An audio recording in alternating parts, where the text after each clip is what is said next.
Bonjour à tous et bienvenue dans le podcast Hors-Jeu Capital, 117e numéro. Aujourd'hui, on est très content de vous retrouver. On essaye de faire des numéros une fois par semaine pour revenir sur toute l'actualité du Paris Saint-Germain. Et il y en a tous les jours, évidemment, avec le club. Donc, on va parler de plusieurs sujets qui ont été évoqués ces derniers jours, ces dernières semaines sur le mercato du Paris Saint-Germain. Une interview donnée par Nasser Al-Khelaifi, une longue interview accordée au quotidien L'Équipe. Et puis, on poursuivra aussi, parce qu'on avait commencé il y a 2 podcasts avec le bilan, on va dire, sur plusieurs lignes du côté de l'effectif du Paris Saint-Germain. On a fait les défenseurs dans un premier temps.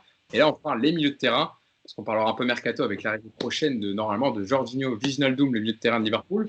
Donc ça fera un peu la passation, la transition pour évoquer les milieux de terrain qui vous ont déçus et qui vous ont plu cette saison au Paris Saint-Germain. Et pour parler de tous ces sujets très intéressants, avec moi, c'est son anniversaire. Donc on peut lui souhaiter un bon anniversaire tous ensemble. C'est Mousse qui est avec nous. Bon anniversaire Mousse. Et comment vas-tu ? Déjà, merci beaucoup. Merci pour l'attention. Et je vais très, très bien. De retour à Paris pour quelques jours. Donc, en espérant voir vos petites têtes. Et vu que les restaurants ont réouvert, on va essayer de se faire ça avant que je reparte. Mais oui, tout va bien. Un peu fatigué par le trajet, mais sinon, ça va. Là, je suis respectueux, j'ai pas donné ton âge. 46 ans, tu peux, pas de problème. J'ai quasiment le double de toi, Hugo. Je pourrais être ton père. Ah, j'en ai 28. Donc, c'est pour ça que j'ai dit quasiment le double. Quasiment. Enfin, tu vois. Ouais, ça va, je suis plus proche de la trentaine que de la vingtaine quand même. Oui. Pour compléter et aller sur la deuxième personne qui va nous accompagner pour le podcast, Nicolas Purabo. Comment il va, Nico ? Salut messieurs, ça va bien. Bon anniversaire à Mousse. Je vois Merci. qu'il est fatigué par un trajet Nantes-Paris, je ne sais pas si vous vous rendez compte. Ça va être dur dans 10 ans. Hein. C'est l'âge, Nico, c'est l'âge. C'est ouais, comme ça. Tu vois, je te donnais 27, moi, 27-28, donc je suis assez surpris. Eh ben non. Désolé de te décevoir. C'est l'âge, c'est qu'un chiffre, Mousse, c'est dans la tête que ça se passe. Nico qui a beaucoup été réclamé ces derniers temps. Hein. Tu vois, les gens ils pensaient qu'on t'avait boycotté, que c'était fini, qu'on s'était embrouillé. Si tu peux juste leur dire que tu as un emploi du temps et que parfois, malheureusement, tu ne peux pas participer au podcast. Non, on va dire la vérité. Vu que vous alliez beaucoup parler de la défense, vous aviez peur que je déborde sur des sujets qui fâchent, donc j'ai été mis de côté. Non, je rigole. Non, ouais, j'étais en Bretagne là, pendant 2 semaines. Là, j'ai pensé à vous, je vous ai regardé. Ah bah en tout cas, voilà, là on a réuni, alors vous êtes contents, on a réuni l'équipe habituelle que vous avez le plus vue cette saison. Là on a vu le quatuor magique pour parler de tous ces sujets. Vous nous avez réclamé, j'ai reçu pas mal de messages moi personnellement sur Twitter, vous me demandiez quand est-ce que vous faites un podcast. Et ben c'est pour aujourd'hui. Et donc le retour de Nicolas Purabo avec nous qui nous fait évidemment extrêmement plaisir. Et pour terminer la bande, évidemment on peut pas se passer de lui, c'est Yacine Amned qui est avec nous. Comment ça va Yacine ? Comment vas-tu ? Moi j'ai pas de planning, j'ai pas de vie, donc je suis là tout le temps. Comme moi, Yass. Hein. Parce que on avait mis dans les commentaires, j'avais dit en début de podcast, c'est Mousse qui calait le planning. Il y a un mec en commentaire qui avait dit Yacine est tout le temps là, donc c'est qu'il faut rien. Exactement, il faut rien, je suis là. Non, on sait que tu es sur des sujets dont on ne peut pas parler pour l'instant, mais qui arriveront prochainement. Voilà, tu travailles dans l'ombre, Yacine, et ça va faire plaisir aux gens. La nuit. Comment ça va, Yass ? Ouais, ça va, tranquille. Ça va ? Ouais.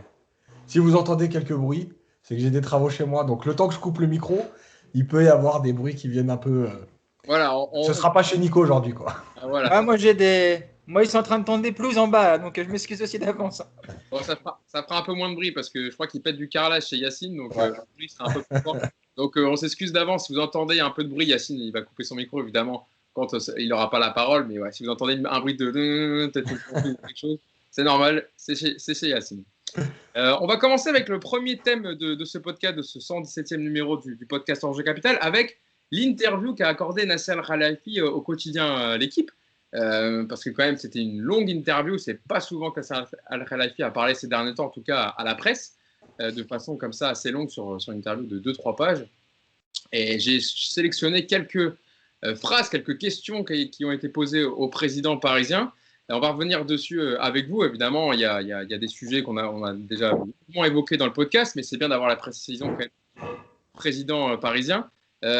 En premier thème, j'ai pris sur la prolongation d'Mbappé quand même, parce que c'est quand même un sujet qui revient sur toutes les bouches côté parisien. On n'a toujours pas la confirmation que si Kylian Mbappé va partir cet été ou prolonger. Là, pour l'instant, il est occupé avec l'Euro qui va débuter avec l'équipe de France ça sera dans 6 jours maintenant avec l'Allemagne. Donc sur la prolongation de Kylian Mbappé, Nasser Al-Khelaifi a répondu clairement. Il a dit « Je vais être clair. Kylian va rester à Paris, on ne va jamais le vendre et il ne partira jamais libre. Mousse, j'ai vu beaucoup de gens sur Twitter faire des montages en mettant la tête de Kylian Mbappé avec le personnage de Prison Break en disant qu'il était coincé à Paris, etc., qu'il lui mettait les menottes et tout. Mais voilà, en tout cas, le discours est en tout cas offensif et clair de la part de Nasser Al-Khelaifi. Kylian Mbappé ne partira, en fait, voilà, ils le laisseront jamais libre, il partira jamais pour 0 €. Donc, dans tous les cas, soit il sera vendu cet été, soit il prolonge, et donc il pourra peut-être partir l'été prochain. Ah, notre cher président, toujours dans la mesure, hein. Quand il parle, c'est toujours quelque chose. De toute façon, on en avait parlé. Moi, j'avais toujours dit que c'était impossible que le PSG laisse partir libre Mbappé. Il partira sans doute un jour. En tout cas, le président Nasser Al-Khelaifi, lui, a l'air d'être clair et a pris position en disant qu'il ne partirait pas, enfin, qu'il ne le vendrait jamais, qu'il ne partirait pas libre de toute façon. Donc, déjà, il y a une petite contradiction parce que si tu ne le vends pas et qu'il il partira jamais libre, c'est bizarre comme phrase, tu vois. Parce qu'il y a un moment, si tu veux le vendre, il va bien falloir encaisser quelque chose. Bref, non, moi, sur Mbappé, il ne peut pas dire autre chose de toute façon. Je ne suis pas sûr qu'il ait la réponse définitive de Kylian, mais peut-être qu'il y a des éléments que nous, on n'a pas et qui lui font dire qu'effectivement, il ne partira pas cette année. Déjà, sans doute les discussions qu'ils ont entre eux. Il y a aussi les problèmes économiques des clubs qui s'intéressent à Kylian Mbappé, notamment le Real Madrid. Je pense que cet été, peut-être que le Real Madrid n'est pas en mesure de payer ce que veut le PSG en cas de demande de départ de Kylian Mbappé. Puis il y a aussi le salaire. Et au-delà du cas Mbappé, je trouve ça bien qu'il ait communiqué parce qu'on avait fait un podcast où vous n'étiez pas là précédemment, mais on avait parlé justement de la com du PSG, qu'ils avaient laissé un peu traîner les choses concernant le coach Pochettino. Là, au moins, tous les sujets ont été abordés. Tu as parlé d'Mbappé, mais il a abordé aussi les jeunes, la position du coach, Leonardo, etc. Au moins, là, c'est clair. Et c'est vrai que depuis l'interview de Nasser au journal d'équipe, on n'entend plus parler des rumeurs de départ de Pochettino. Donc, comme ça, au moins, il a sifflé la récréation. Et quant à Mbappé, écoute, la fin de la récréation, pardon. Là, c'est le début. C'est le décalage horaire. Non, mais sur Mbappé, je pense qu'on aura la réponse rapidement après l'Euro. C'est un garçon intelligent, Kylian Mbappé. Je pense qu'il ne veut pas tout mélanger. Il est focus sur l'Euro. Donc, en espérant une bonne nouvelle en juillet. Moi, j'y crois. J'avais déjà dit que la tendance, c'était plutôt à une prolongation. Maintenant, tout peut arriver. Hein. Il joue dans un duel d'attaque avec Karim Benzema. On sait que Benzema lui a déjà parlé. Donc, on croise les doigts pour que la réponse soit positive après l'Euro. Nico, il a donné aussi, avant de passer sur le dossier Pochettino, on ne va pas faire 15 ans sur Mbappé, mais la deuxième partie de sa réponse est intéressante à Nasser Al-Khelaifi. C'est quand il est relancé sur le dossier Mbappé, dans le sens, est-ce que vous pouvez nous donner des détails sur les négociations en cours? Nasser Al-Khelaifi répond, je ne donne jamais de détails dans des médias sur les négociations en cours. Tout ce que je peux dire, c'est que ça avance bien. J'espère qu'on trouvera un terrain d'entente. Après, il dit, c'est Paris, c'est son pays. Il a une mission, pas seulement être un joueur de foot, mais promouvoir le championnat de France, son pays et sa capitale. C'est un garçon fantastique comme personne et comme athlète. Il est un des meilleurs joueurs actuels et il gagnera le Ballon d'Or pendant des années, j'en suis sûr à 100%. Et là, il termine. Il a tout ce qu'il faut pour prolonger ici. Où peut-il aller? Quels clubs, en termes d'ambition et de projet, peuvent aujourd'hui rivaliser avec le PSG? Nous, on l'a souvent dit cette phrase-là dans le podcast, Nico, mais c'est bien de l'entendre de la part du président du Paris Saint-Germain, de se dire, je pense qu'évidemment, dans la négociation, il y a dû avoir le fait que si tu pars maintenant du Paris Saint-Germain, est-ce que tu as l'assurance de gagner avec des champions avec le Real, qui est en reconstruction, qui vient de changer d'entraîneur? Donc ça peut peser aussi dans la décision d'Mbappé. De toute façon, Mbappé, il a été assez clair. C'est pas une question financière, c'est une question sportive. Si tu veux que Mbappé prolonge à la fin de l'Euro, quand il va rentrer après ses vacances, il faut que l'effectif se soit amélioré. Donc le travail, il va se faire maintenant, dans les prochaines semaines. Ça a déjà plutôt commencé assez rapidement, alors que le mercato ne débute que ce soir. Il a ouvert aujourd'hui. Hein. Ouais, c'est pas ce soir à minuit. Je crois que c'était ce soir à minuit, tu vois. Enfin, ouais. Il est ouvert depuis aujourd'hui. Alors c'est parti. Alors faisons. Allez, il faut faire péter l'échec, c'est parti. Mais non, mais il est là de toute façon l'enjeu, parce qu'après, effectivement, ce qui joue en faveur du PSG, c'est que la situation fait que le club où Mbappé aimerait aller n'a pas forcément les moyens de le faire venir cette année. Il y a aussi le côté sportif avec un Real qui est en grande reconstruction. Il y a le départ de Zidane. C'est vrai qu'il y a quand même, et je pense que Nasser Al-Khelaifi joue là-dessus aussi, c'est qu'il y a beaucoup de il y a beaucoup d'éléments qui vont en faveur d'une prolongation à Paris aujourd'hui. Maintenant, si tu fais pas un bon mercato dans le prochain mois et que tu as toujours des latéraux qui sont pas là, que tu as un milieu de terrain qui est toujours trop faible et que tu sens que ton équipe se renforce pas, bah, tu vas être confronté à ce souci. Après, moi, ce qui me gêne, c'est que voilà, on l'a déjà dit, c'est encore une fois Mbappé qui semble imposer son tempo dans ce dossier. Et je comprends que ce soit un dossier très important avec des enjeux monstrueux.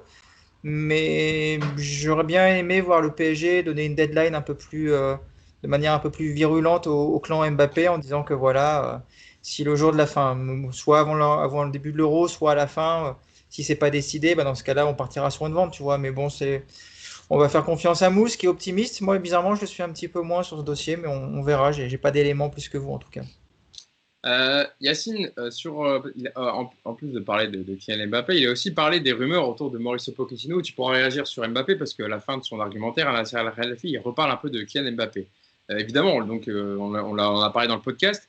Mauricio Pochettino qui a été annoncé de retour en Angleterre après seulement 6 mois au club, plus précisément Tottenham, club qu'il a entraîné entre 2014 et 2019, son ancien club. Et Nasser Al-Khelaifi s'est également montré assez clair comme dans le dossier Mbappé. Et je te donne sa réponse et je te fais réagir dessus après, Yacine. Écoutez, à la fin de saison, j'ai eu 2 réunions avec Pochettino, 2 ou 3 heures à chaque fois. Il ne m'a jamais dit qu'il voulait partir. Il n'a jamais eu une attitude laissant penser qu'il voulait partir. C'est tout l'inverse. Il était totalement impliqué sur les sujets. Le club, la structure, l'organisation, ce dont il a besoin pour la saison prochaine. Il échange presque tous les jours avec Leonardo à propos du mercato des joueurs. Cette situation me contrarie vraiment. Ce n'est pas convenable. Il y a depuis janvier, il a encore 2 ans de contrat. C'est notre coach. Pour lui, comme pour Mbappé, c'est des gens essaient de nous perturber, mais en étant ensemble, personne ne nous divisera en agissant ainsi. Est-ce que ça cloue un peu toutes les rumeurs qu'il y a eu sur Mauricio Pochettino? Surtout que déjà la piste Real, Pochettino aurait pu aller, ça s'est réglé avec Ancelotti. Donc peut-être le jeu des chaises musicales se resserre. Peut-être qu'il n'y a plus que Tottenham et peut-être que finalement Pochettino va rester au Paris Saint-Germain. Ouais, il y a plusieurs choses. Là, juste sur Mbappé, moi, je ne vais pas répéter tout ce qu'a dit. Moi, la seule phrase, c'est ce qu'a dit Mousse au début, qui me dérange, c'est ne va jamais partir, mais ne partira jamais libre. À un moment donné, il faut te décider. Effectivement, il lui reste qu'1 an de contrat, et pour l'instant, il lui reste qu'1 an de contrat. C'est ce qui est officiel. Après, on peut tout dire. Tant que ce n'est pas signé, aujourd'hui, il lui reste qu'1 an de contrat. Et c'est malgré tout un problème. Pour le reste, pour Pochettino, j'ai envie de te dire, si ça le dérange tant que ça, pourquoi il a attendu 15 jours, plus de 15 jours pour réagir? Voilà, moi je reste persuadé que je ne dis pas que Pochettino était intéressé de retourner à Tottenham ou quoi. Il y a eu des choses qui se sont passées chez les entraîneurs, on l'a répété, plus de 25 clubs dans les 5 grands championnats, dans les 8 premiers, c'est énorme. C'est-à-dire sur 40 clubs, il y en a 25 qui ont changé de coach. Donc je pense qu'il y a eu des opportunités. Enfin, il y a eu des ouvertures, il y a peut-être eu des choses qui l'intéressaient ou qui auraient pu l'intéresser. Je rappelle que Ancelotti quitte le PSG sous contrat pour aller au Real Madrid.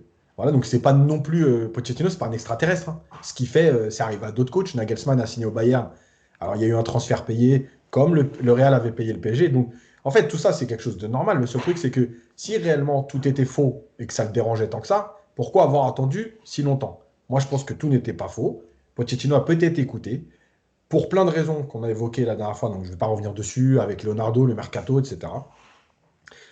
Maintenant, s'il a dit ça, j'ose espérer, parce que là, ce serait le drame absolu, que Pochettino ne va pas partir dans 10 jours. Parce que si tu t'avances comme ça, à ce point-là, et que dans 10 jours, Pochettino s'en va, et à un moment donné, tu n'es plus audible, et ça pose un problème quand même. Donc, je pense qu'aujourd'hui, il a sûrement une certitude là-dessus. De toute façon, Pochettino ne peut pas partir non plus comme il a envie. Hein. Je veux dire, il y a des règles. D'accord, Voilà. il y a une indemnité de transfert comme tu es sous contrat pour l'entraîneur. Voilà. Il n'est pas non plus. On voit que Galtier, Yacine, on voit que Galtier, par exemple, ça, pour l'instant, ça capote. Mais voilà. Nice ne veut pas payer une indemnité très élevée. Lille, je réclame, je crois, 4 millions, un truc comme ça, 3-4 millions. Bien sûr. Donc voilà. Donc, écoute, oui, on va quand même dire que c'est bien d'avoir enfin parlé, d'avoir mis les choses au clair. En tout cas, quand on prend comme ça l'interview, il a mis les choses au clair. Après, j'ai envie de te dire, aujourd'hui, dans le foot, moi, j'attends de voir le début de saison parce que malheureusement, il se passe tellement de choses et ça va tellement vite. Maintenant, comme tu l'as dit, je pense que les 2 ou 3, à part Tottenham, pour l'instant, puisque Conte a refusé, tous les postes qui étaient susceptibles de l'intéresser sont pris. Donc, il ne reste plus qu'une seule possibilité, c'est Tottenham, en fait. Donc, ça réduit aussi le champ des possibles. Il y a un autre morceau d'interview, Mousse, qui est intéressant, et Yacine en parlait, parce que Yacine, j'avais vu sur Twitter, tu n'étais pas hyper fan de l'ITV de Nasser, où tu disais que c'était pas, voilà, qu'il parlait beaucoup pour finalement pas beaucoup agir, etc., ou mettre en application ce qu'il disait. Et il y a un morceau, justement, je vais peut-être même te faire agir un petit peu, Yacine, et comme ça j'irai voir Mousse, sur la prolongation de Neymar et les mots durs qu'il avait en 2019, quand Neymar avait failli retourner au Barça. Je vous donne sa déclaration à Nasser Al-Khelaifi. Comme je l'ai dit, et c'est intéressant parce que ça parle un peu de tout ce qu'on a évoqué durant cette saison avec le Paris Saint-Germain, sur les intentions des joueurs, etc., sur le fait que certains voulaient partir. Comme je l'ai dit à l'époque, je ne veux pas que les joueurs nous fassent une faveur en signant au PSG. Je veux des joueurs fiers de défendre nos couleurs. Le club est au-dessus de n'importe quel joueur, quel qu'il soit. On veut des joueurs qui se donnent, qui se battent, qui veulent rester ici. Régulièrement, je lis des rumeurs du genre tel joueur veut partir et je me demande comment de telles fake news peuvent sortir. C'est vrai que quand on lit ça, Yacine, et moi je viendrai vers toi après, qu'est-ce qu'on se dit? On se dit qu'au final, c'est le fait qu'ils ne communiquent pas souvent, ça laisse propager justement de telles rumeurs, ou alors que c'est vraiment des vérités de départ des joueurs et qu'au final, ils ne peuvent pas maîtriser vraiment ça, quoi. Parce que Leonardo en avait parlé quand il était remis au club en disant l'institution au-dessus des joueurs, etc. Bah, je pense qu'il y a les deux en fait. C'est que dans l'idéal, je pense qu'ils sont conscients que oui, l'idéal c'est de prendre des joueurs qui veulent venir chez toi, qui s'impliquent complètement, etc. Ça, c'est le monde idéal. Aujourd'hui, tu n'es plus dans un monde idéal. La preuve, c'est que même un club qui a quand même une cote comme Barcelone, aujourd'hui, il y a le cas de Wijnaldum, on y reviendra, mais il y a aussi le cas de Depay qui était pratiquement fait depuis un an maintenant.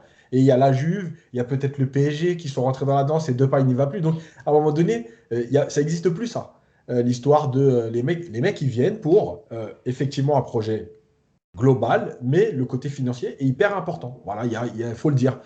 La deuxième partie du truc, c'est que effectivement, je pense qu'il y a une chose, mais que ça plaise ou pas, tant pis. Mais oui, la Ligue 1 souffre d'un déficit de visibilité et de reconnaissance, et à valeur égale, ou à salaire égal, entre guillemets, le joueur ira à l'étranger. Parce que la visibilité, la notoriété, etc., est plus importante. Alors, je l'ai dit sur Twitter, il y a beaucoup de gens qui m'ont repris, ouais, toujours la Ligue 1. Mais c'est la vérité. Et d'ailleurs, dans la fameuse interview d'Mbappé, Mbappé le dit. Il en est conscient. Et c'est pour ça aussi qu'il dit que en restant, il permet à la Ligue 1 d'être plus visible. Donc il sait bien que s'il part, la Ligue 1, elle va perdre en visibilité aussi par rapport à lui. Donc c'est bien que la Ligue 1 elle a un déficit de visibilité. Moi, j'invente rien. Je ne suis pas juste là pour défoncer la Ligue 1 gratuitement. Ça ne sert à rien. Donc il faut toujours. Voilà. Et donc, à partir de ce manque de visibilité, bah, tu es obligé d'amener d'autres choses. Donc les joueurs ne font pas forcément que le choix. Après, moi, je le dis toujours, pour terminer là-dessus, que les joueurs aient envie au départ réellement, par exemple entre le Barça et le PSG ou le Real et le PSG, de venir au PSG, ce soit pas vrai, il n'y a pas de problème. À partir du moment où ils s'impliquent à fond après une fois qu'ils sont là, je m'en fous en fait de savoir qu'ils aimaient plus le PSG que le Barça avant ou pas. Ils font un métier. S'ils sont là pour tout donner et que ça ne change rien à leur investissement, ils peuvent continuer à aimer qui veulent, ça ne me dérangera pas, quoi. Surtout que maintenant, il y a beaucoup moins d'histoires de clubs de cœur, etc. Je rejoins. Enfin, maintenant, c'est beaucoup l'aspect financier, le projet sportif qui prend évidemment le dessus. Après, Hugo, pour rebondir sur ce que dit Yacine, il y a même pas que, enfin, il n'y a pas salaire égal d'ailleurs pour faire venir un joueur en Ligue 1. Il ne faut pas oublier également que la France est un pays avec des taxes beaucoup plus importantes qu'ailleurs. Et ça explique aussi souvent pourquoi le PSG est obligé de proposer plus.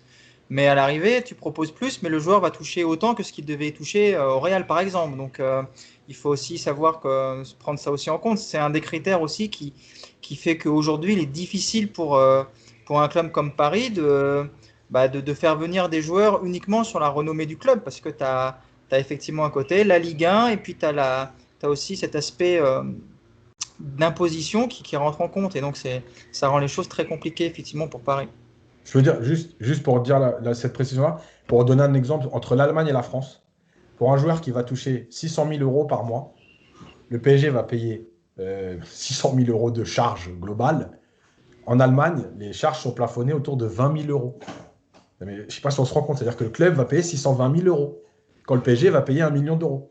Voilà. Donc, effectivement, quand en Allemagne, ils payent un joueur, quand Paris paye un joueur, en Allemagne, ils en prennent deux. Ouais. C'est pas rien. Ah non, mais c'est vrai, on l'a souvent dit, et c'est vrai que c'est important quand les joueurs viennent en France par rapport à la charge des salaires. Mousse, sur ce sujet-là. Yacine a complètement raison, n'en déplaise à ceux qui se mettent des œillères. Évidemment que la faiblesse de notre championnat, c'est un frein pour la signature de certains joueurs. Je rappelle qu'au début de l'ère QSI, même si après ce sont devenus des idoles, des joueurs comme Thiago Silva ou même Ibrahimovic, ils ont traîné les pieds pour venir, hein. Et pourtant, c'était quand même des salaires astronomiques, hein. On était à plus de 10 millions d'euros par saison pour Ibra, pas loin pour Silva. Les mecs, la première année, continuent à parler de leur amour pour le Milan AC. Je crois même que Thiago Silva jouait avec des protèges tibia siglés Milan AC. Et ça, c'était après. Mousse, il y avait aussi Zlatan qui avait dit dans une interview que quand il avait fait certaines demandes dans son contrat, il avait dit genre ils accepteront jamais le PSG au montant où j'ai mis, et qu'au final ils avaient accepté toutes les modalités du contrat. Il s'est dit mais c'est fou quoi. Ben oui, ils ont mis le paquet pour attirer ces joueurs-là, parce qu'évidemment, sinon, jamais ils ne seraient venus. Alors, certains sont venus pour le projet, et ça c'est vrai, comme Thiago Motta, parce qu'il a même accepté de baisser son salaire à l'Inter pour pouvoir venir jouer au PSG. Et Thiago Motta, parce que peut-être que c'était l'excitation d'un nouveau challenge, une équipe qui allait être construite avec Ancelotti comme entraîneur, Leonardo comme directeur sportif. Donc ça, c'est pas nouveau en fait. C'est se voiler la face de dire que non, les joueurs viennent pour l'amour du PSG. Peut-être qu'aujourd'hui, le PSG a réussi à redorer son image en Europe en faisant une demi-finale, en faisant même au début du projet, il y a eu 3-4 quarts de finale. Ensuite, plus tard, il y a eu finale plus ensuite cette saison demi-finale. Donc, effectivement, il y a peut-être des joueurs qui se disent oui, peut-être avec le PSG, je vais pouvoir remporter. Mais tu as toujours le problème de la Ligue 1. Et c'est vrai que si tu compares avec d'autres championnats comme l'Italie, l'Espagne ou encore la Première Ligue, il y a une vraie compétition pour remporter le championnat. Et en France, on sait que si tu viens au PSG, hormis accident industriel comme cette saison et la saison face à Monaco, parce que la première contre Montpellier, bon, je ne vais même pas la compter, mais sinon, le championnat, il est toujours promis au PSG. Donc, évidemment que c'est difficile d'attirer des joueurs uniquement sur l'amour du maillot. Maintenant, est-ce que le PSG est le seul à proposer de tels salaires? Évidemment que non. De Ligt, le jeune De Ligt, quand il signe à la Juve, il signe pour 10 millions d'euros net, hein. Voilà, il est peut-être jeune, c'est vrai, mais il ne prend pas un SMIC à la Juve, hein. Et pareil pour De Jong à Barcelone, c'est exactement la même chose. Donc oui, le PSG surpaye sans doute un peu ses joueurs, mais pas plus que, enfin, je veux dire, les grands joueurs, quand ils signent dans des grands clubs européens, ils signent pour des salaires similaires que ce que propose le PSG. Donc voilà, rien de neuf sous le soleil pour moi. Autre sujet qui a été évoqué dans l'interview accordée par Nasser Al-Khelaifi au journal d'équipe, sur la politique des jeunes au PSG, parce que c'est quand même un sujet qui est beaucoup revenu sur la table ces dernières années côté Paris Saint-Germain, avec un bon nombre de titis parisiens formés au club qui partent très tôt, voire trop tôt vers d'autres horizons. Et c'est une situation que regrette le président Nasser Al-Khelaifi, mais qui semble inévitable, comme il explique donc à l'équipe. Je vous le donne, sa déclaration. Primo, si vous voulez que je vous dise qu'on ne va plus perdre de jeunes, c'est impossible. Tous les clubs en perdent, en particulier en France, à cause du premier contrat limité à 3 ans. À l'étranger, ils peuvent signer 5 ans. On doit changer la règle, car ça nous met en position de faiblesse. Regardez comment les clubs allemands en profitent, n'en déplaise à Tanguy Kouassi. Segundo, si vous êtes au centre de formation, vous devez être fier de jouer pour le Paris Saint-Germain, de monter et vous entraîner avec les pros. Si ce n'est pas le cas, la porte est ouverte. On ne peut pas tout leur donner de suite, on doit les développer. Le nouveau centre d'entraînement qui ouvrira à Poissy en 2022 doit nous permettre de regrouper tout le monde. Ça va créer plus de proximité entre les pros et les jeunes qui se sentiront plus impliqués. Nico, c'est vrai que c'est un sujet qui est longtemps revenu sur la table. Là, Nasser Al-Khelaifi explique clairement qu'on ne va pas faire des mains et des pieds pour signer des jeunes joueurs qui veulent partir ou veulent gagner plus, mais que cette règle des 3 ans de contrat en France et des 5 ans en Allemagne, par exemple, d'autres pays, joue évidemment dans l'issue de ces dossiers avec des jeunes joueurs formés au PSG. Ouais, et puis ça ne concerne pas que le PSG, hein. Il faut avoir conscience que tous les clubs de Ligue 1 sont confrontés à ça. Après, le dossier jeune, moi, il m'énerve un peu dans le sens où on pointe du doigt le PSG qui est confronté à cette fuite des talents présumés et qui quelque part se retrouve après à perdre en finale de Ligue des Champions contre un joueur qui a été formé à Paris, qui marque le but comme Coman ou avec d'autres cas comme ça. La vérité aujourd'hui, c'est que depuis 7, 8, 9 ans, il y a combien de joueurs qui ont quitté le PSG et qui sont titulaires dans des grands clubs européens? Il n'y en a pas tant que ça aujourd'hui, en fait, quand tu regardes objectivement. J'ai cité Coman, effectivement, qui en fait partie. Tu peux mettre les Rabiot à la Juve. Et puis quasi. Comment? Ouais, dans les grands clubs européens, ouais, allez, soyons sympas, mettons également Leipzig dans un grand club européen, pourquoi pas. Donc, tu vois, ça fait pas tant que ça. Après, les Il y a Kwasi, Hudson Edward au Celtic, qui est quand même un grand club européen. Et qui d'ailleurs devrait signer à Leicester apparemment, qui rejoindrait son ancien entraîneur au Celtic, Brendan Rodgers, donc avec un transfert, je crois, de 30-40 millions d'euros. Donc ce serait un sacré En fait, transfert. Nico, tu as raison, je te coupe 2 secondes. Ils vont peut-être pas réussir dans les top clubs, mais certains réussissent dans des bons clubs, comme Diaby à Leverkusen ou Nkunku à Leipzig. On a parlé d'Hudson Edwards, pardon, au Celtic qui va signer à Leicester. Mais c'est vrai qu'à part Coman qui a mis du temps quand même à briller un peu, parce il est passé par la Juve et ensuite le Bayern. Mais c'est vrai que Nico n'a pas forcément tort. Il y a peu de joueurs qui ont vraiment brillé à l'étranger. Et on ne parle pas d'Areola encore. Hein. ouais, on va Nico voir. sur Areola alors. Je dirais rien sur Areola, j'ai déjà eu une fois affaire à son fan club, je ne veux pas recommencer. Non, mais ce que je veux dire, c'est que moi, ce qui me gêne dans ce dossier, c'est qu'effectivement, financièrement, le PSG passe du temps, et encore une fois, comme tous les clubs de Français, tu passes du temps à former des joueurs, et finalement, tu les perds, tu gagnes rien sur eux parce qu'ils partent libres, signent ailleurs. Ça, c'est un problème. Après, sportivement, et là, c'est là où je voudrais en venir, 95% des jeunes qui quittent le PSG depuis quelques années, c'est pas une perte sportive parce que c'est des jeunes qui n'ont absolument pas le niveau pour s'imposer en équipe première du Paris Saint-Germain. Les deux derniers, j'ai envie de dire, qui sont dommages, mais dans des rôles de doublure, de rotation, c'est Diaby et puis et Kwasi. Alors Diaby, d'ailleurs, c'est même pas la même chose qu'on a choisi de le vendre nous-mêmes parce qu'il y avait besoin de rentrer un peu d'argent. Et puis effectivement, Kwasi, sur ce qu'il nous avait montré à Paris, on pouvait imaginer que cette année, notamment, il aurait un rôle dans la rotation sportive. Mais on parle d'un rôle, voilà, de quelques apparitions. On ne parle pas de potentiel titulaire dans le PSG actuel. Et je trouve qu'aujourd'hui, on en fait un petit peu trop sur ce côté-là. Après, le côté financier, oui, ça c'est un vrai problème d'investir pendant plusieurs années sur un joueur et de te retrouver ensuite avec strictement rien ou quasiment rien parce que tu touches une pseudo-compensation financière de formation, mais c'est peanuts. Et ça, c'est un vrai problème. Mais faut pas tout mélanger. Et moi, je trouve encore une fois que sportivement, la gestion des jeunes qui sont issus du centre du PSG, elle n'est pas si calamiteuse que certains voudraient le dire parce que moi, je vois encore une fois pas de gros potentiel aujourd'hui dans le centre de formation du PSG qui pourrait devenir titulaire indiscutable dans ce pari-là en tout cas. Juste pour compléter ce que dit Nico, il n'y a pas que l'histoire des 3 ans et 5 ans qui. C'est pas la seule et unique raison pour laquelle les joueurs décident de ne pas rester. Hein. Il y a aussi le temps de jeu. Enfin, certains jeunes manquent de confiance en eux. Ils se disent, de toute façon, même si je signe pro, je vais soit être prêté, mais je vais peut-être pas jouer avec l'équipe première. La deuxième chose aussi, c'est qu'il y a des agents derrière peu scrupuleux qui aussi, le fait d'arriver libre dans un grand club européen comme Kwasi au Bayern, il y a aussi la fameuse prime à la signature. Il y a aussi des questions pécuniaires aussi. Hein. Ce n'est pas uniquement les 3 ans. Nasser a pris ça comme argument. Et, c'est un des arguments, mais ce n'est pas le seul. Yacine, pour compléter ce qu'ont dit Nico et Mousse sur le dossier des jeunes, parce que j'imagine que c'est un sujet qui doit te tenir à cœur quand même, toi qui es passé par les équipes jeunes des Bientôt Gaillard, qui est plutôt axé formation, sur aussi le nouveau centre d'entraînement qui va ouvrir à Poissy en 2022, tu penses vraiment que ça peut aider à resserrer les liens entre centre de formation et les pros, avoir les mêmes terrains à côté d'entraînement, etc. Ça, de toute façon, oui, parce que on considère, quand on crée un centre de formation ou un complexe d'entraînement, on va dire, qu'il y a toujours ce regard sur les pros qui te donne envie d'y aller. Voilà, c'est là que je veux arriver, etc.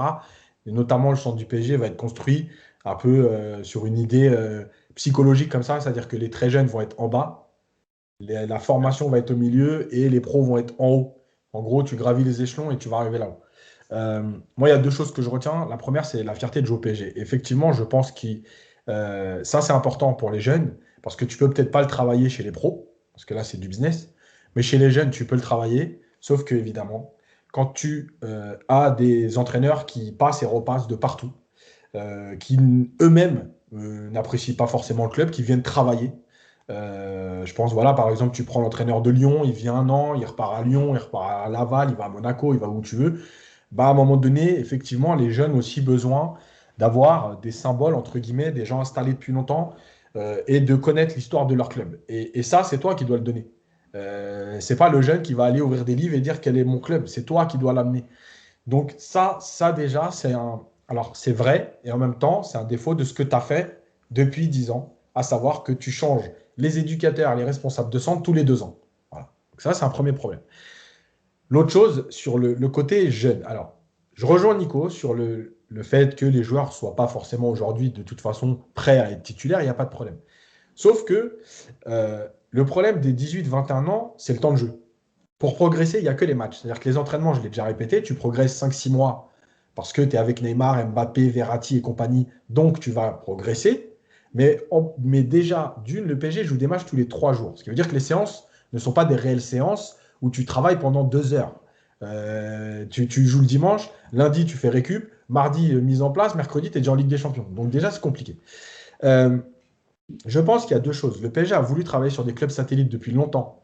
Et il faut le faire parce que ça te permet de prêter des jeunes à des clubs. Il faut savoir qu'aujourd'hui, les clubs, pourquoi ils sont moins enclins à avoir des prêts? Parce qu'en fait, tu valorises un joueur en t'en servant dans l'année, mais tu le perds tout de suite. Il va te dépanner cette année, mais tu ne peux même pas aller loin avec lui. Donc, c'est compliqué de prêter un jeune aujourd'hui. En plus, avec les salaires qu'ils ont au PSG. Donc, ça, c'est un problème. Le deuxième problème, c'est que euh, sur les jeunes, moi, je le redis, la politique des jeunes, elle doit être construite. Ça veut dire que tu n'es pas là pour dire je fais jouer les jeunes parce qu'ils sont formés au club et ils vont devenir titulaires. Tu es là pour dire je vais te donner du temps de jeu pour te faire progresser. Il y a des matchs qui servent à ça.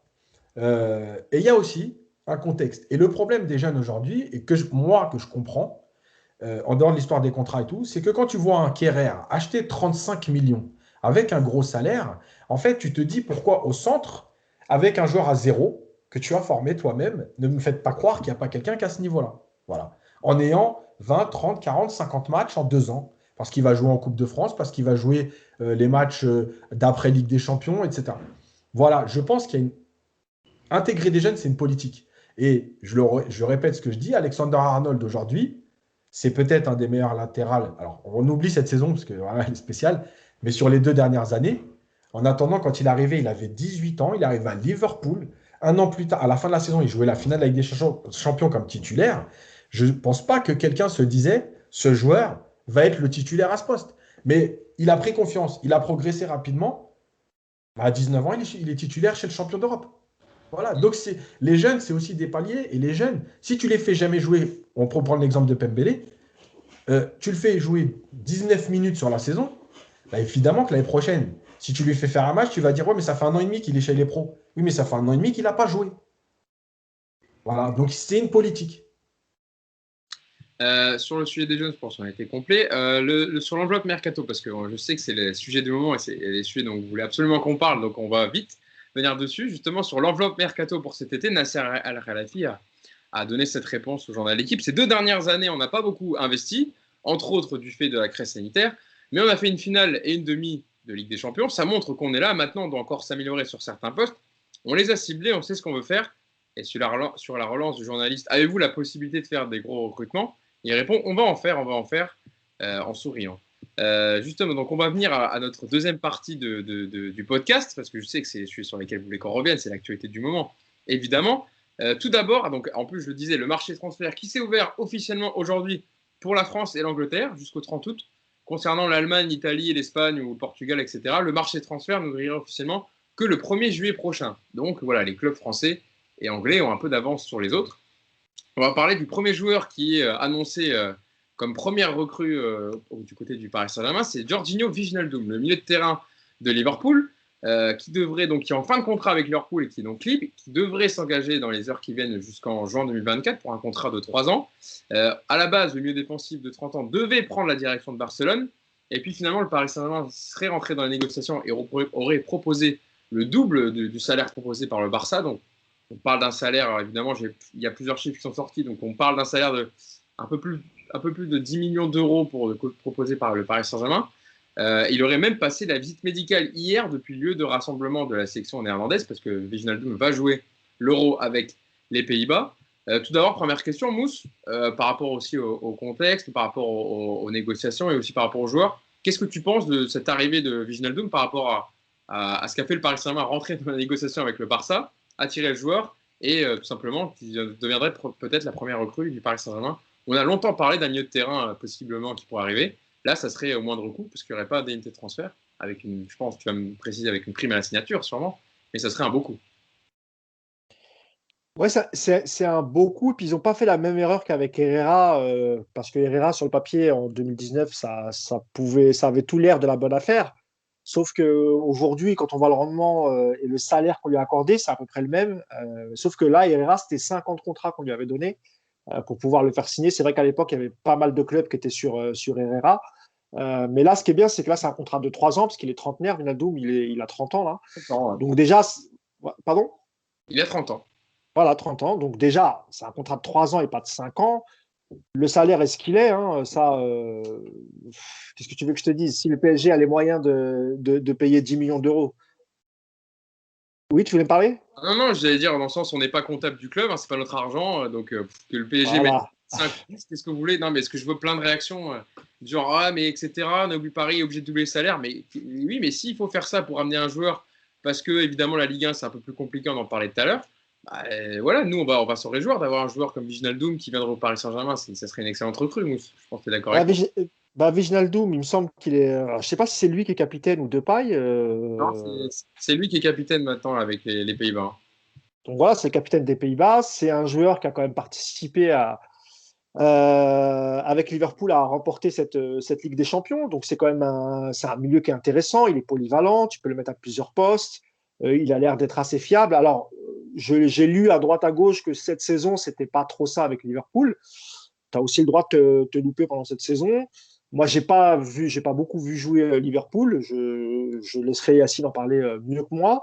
Moi, je trouve que ça reste quand même une bonne affaire. Évidemment que c'est une bonne affaire parce qu'il est libre. Alors évidemment, on parle toujours du prix de la signature, mais ce ne sera jamais le montant d'un transfert. Parce que même à 30 ans, s'il était encore sous contrat, ça coûterait entre 30 et 40 millions, je pense, hein, même à 30 ans. Hein. Donc oui, tu as fait une bonne affaire. Je pense que ce n'est pas suffisant. Je pense qu'il faut un deuxième milieu du même acabit.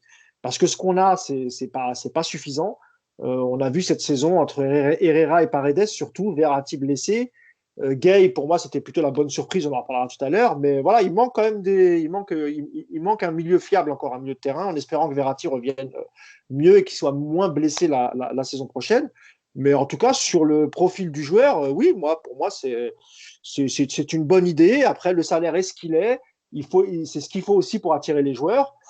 Voilà, sur 3 ans, c'est moins dérangeant que sur 5 ans, comme pour Herrera. Donc, oui, pour moi, ça reste quand même une bonne affaire. Nico, sur le profil du joueur, Wijnaldum, ouais, on disait 30 ans, il vient de passer 5 ans à Liverpool, titulaire indiscutable du 11 de Jürgen Klopp. Tu valides aussi le coup réalisé par le PSG? Oui, bah, de toute façon, ça fait un petit moment qu'on entend parler de lui parce que son statut de joueur libre a forcément tapé dans l'œil de plusieurs clubs.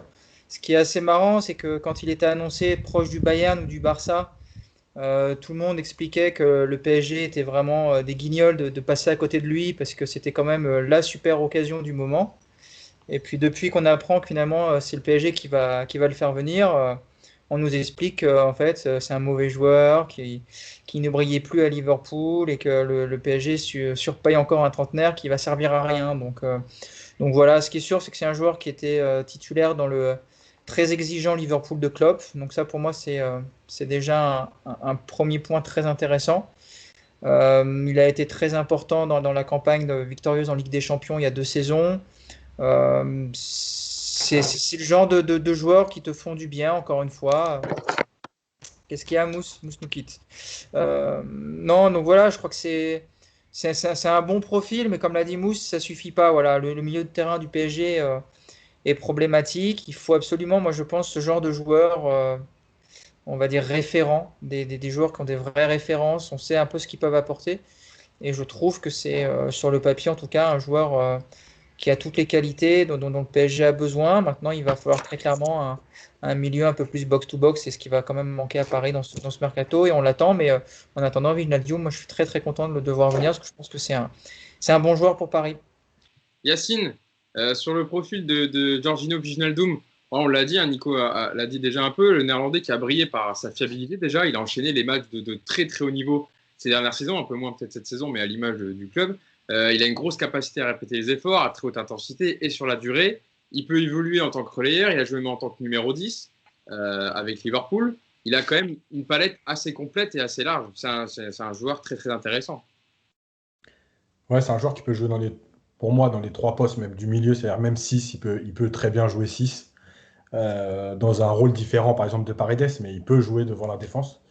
Pour ceux qui disent qu'il a été apparemment moins bon, moins performant, moins utilisé, etc.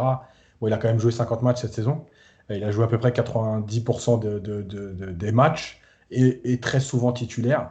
Donc voilà. Il a par exemple plus joué qu'Alcantara. Euh, Après, c'est une très bonne recrue parce que c'est un profil que Paris n'a pas.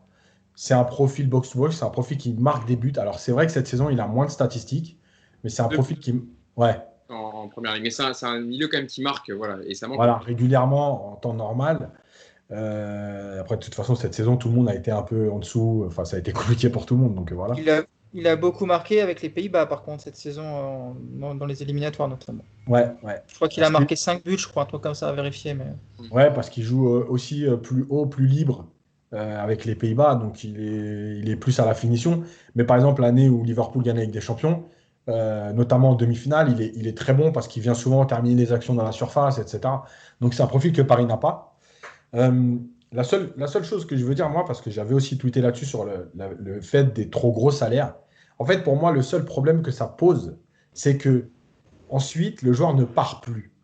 Et tu te retrouves à avoir, comme Draxler, comme Icardi, comme voilà, plein de joueurs, à un moment donné où tu penses que tu peux les vendre, ou tu veux les vendre, mais finalement, ils ne peuvent pas partir. Et c'est le problème de la surenchère des salaires, parce que voilà, c'est compliqué parce que personne ne donne de tels salaires. Maintenant, Après, Yacine, je te coupe 2 secondes. Ce type de joueur, tu ne le fais pas pour le revendre de toute façon. non, mais À 30 bien ans sûr. et avec 3 ans de contrat, sur d'autres joueurs, je suis tout à fait Non, d'accord non, avec bien toi, sûr. Yass. Sur ce profil-là, je pense qu'eux, ils se disent, bon, même s'il part au bout de 3 ans libre, c'est pas très, très grave. Et s'il part au bout de 2 ans et il reste qu'un an de contrat, tu pourras peut-être récupérer un petit billet. Mais c'est pas sur Ouais, ce même genre pas, de mais joueur en qu'on peut se fait, faire la non. réflexion. Ça, bien sûr. En fait, ce que je veux dire, c'est qu'il y a déjà 2 choses vite fait, deux calculs à faire. Le premier, c'est que tu te dis, un joueur de ce profil, ça coûte combien, avec quel salaire, etc. Si ça te coûte tant en transfert, tu ne vas pas pouvoir lui donner un énorme salaire. Voilà. Bref, le calcul, en fait, il est sur les 3 ans.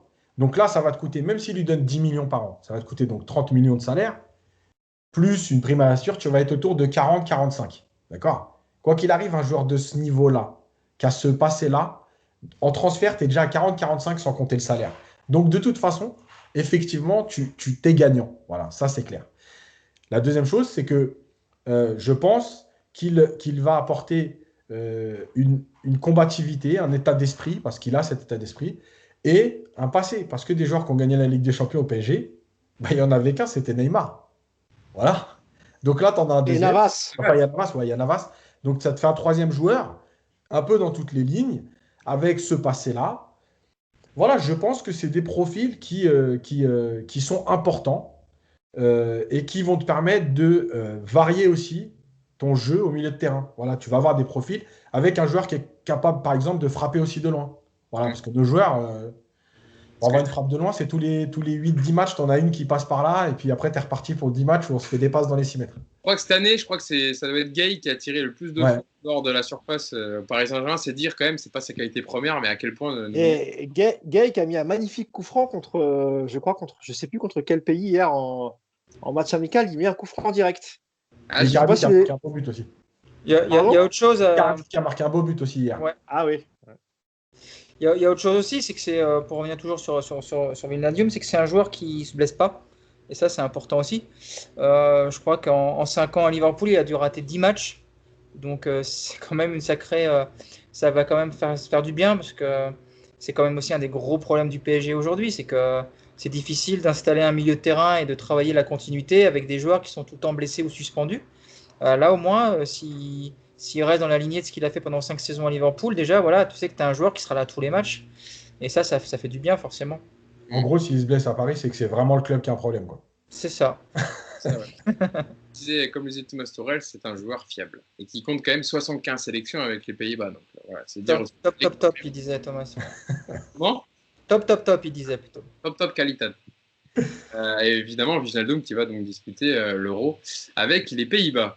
Parlons d'un autre dossier, Mousse, si je me tourne vers toi. Alors là, ce sera au poste de gardien de but. C'est la grosse rumeur qui a enflé, mais vu sa situation actuelle avec son club de l'AC Milan, Leonardo est rentré dans les négociations et c'est un gardien qui veut faire venir depuis longtemps, apparemment.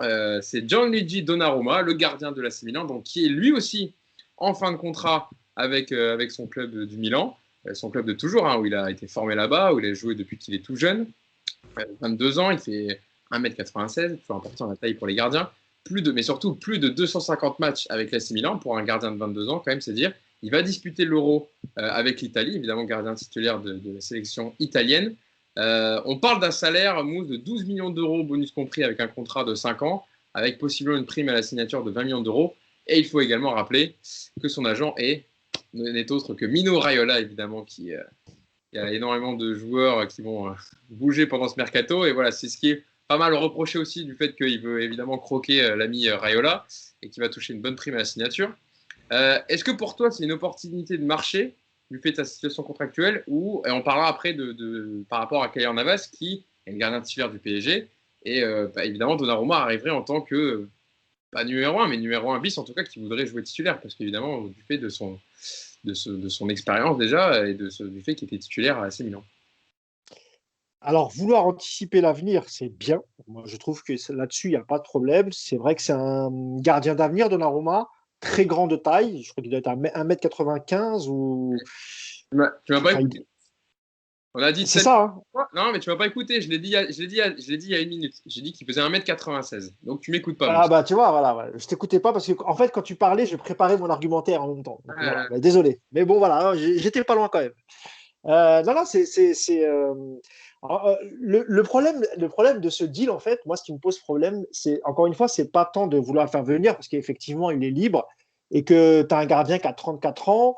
La première année, enfin, il fait 2 très bonnes saisons, sauf que la deuxième saison, c'est vrai que Navas, il a 2-3 fois des pépins physiques, donc ça, c'est normal, c'est lié à l'âge. Rappelez-vous aussi la fin de Cavani au PSG, il se blessait de plus en plus. C'est tout à fait logique, ça vient avec l'âge. Là où je ne comprends pas bien, en fait, c'est comment tu fais. Parce que je pense qu'on parle d'un prêt, mais moi, je pense qu'un gardien à tel niveau de salaire, etc., tu vas le prêter à qui? Enfin, quel club a besoin? On parle de la Roma, mais la Roma, même si tu leur demandais de payer 30 ou 40% du salaire, ils en seraient incapables. C'est beaucoup trop élevé. Tu vois. Et la deuxième chose, c'est qu'à chaque fois qu'il y a eu 2 gardiens de même niveau au PSG, ça s'est toujours mal passé. Et si la saison prochaine, tu pars sur une rivalité Donnarumma-Navas, comment ça va se passer?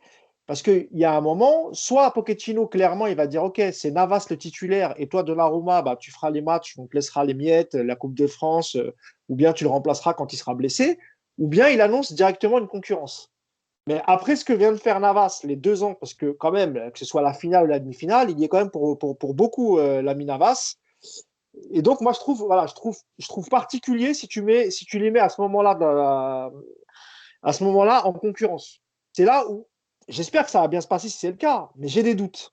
Parce que comment il va le prendre, Navas? Là, il est en vacances, bon, il est un peu blessé, il jouera pas, il a même pas joué avec sa sélection, etc. Mais quel message tu lui envoies en disant voilà, on t'a mis un mec qui est payé mieux que toi, qui est plus jeune que toi, qui a aucune expérience en Ligue des Champions, mais on va le mettre en concurrence avec toi. Moi, c'est là que j'ai peur. Sinon, sur le choix, il n'y a pas de souci.